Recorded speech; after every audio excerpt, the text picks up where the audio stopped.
It's been a few days, and I've been wrestling with this question. I know I'm not a cruel or heartless person. I don't laugh at the misfortune of others.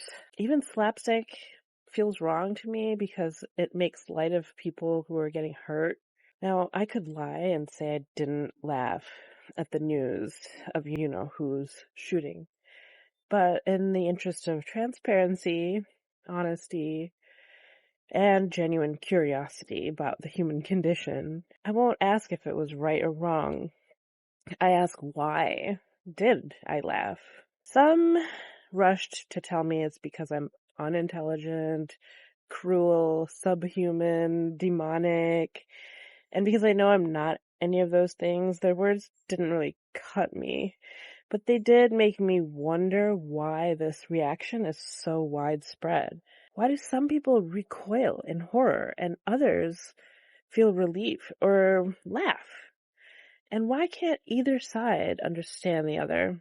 I was told that I'm mocking the death of an innocent man, but laughter isn't always something we control. And for those of us who did laugh, it wasn't out of mockery or even celebration. Maybe irony or relief, but not joy at the brutality itself. Shakespeare once said that falling into a sewer and dying can be a comedy and a paper cut can be a tragedy. It's all in the telling of the story. And that's true here too. To those who loved him, his death is a tragedy. To those he harmed, it's comedy, or at least relief, the end of a dark chapter, so to speak. The same event, two different stories. It also matters that we're talking about a public figure here, not a private citizen. A private person's death is simply human loss. But when a public figure builds a platform on cruelty and rallies others into that mindset, their death becomes symbolic. The laughter isn't mocking them as a human being. It's relief at the fall of their influence. Still, here's the tricky part.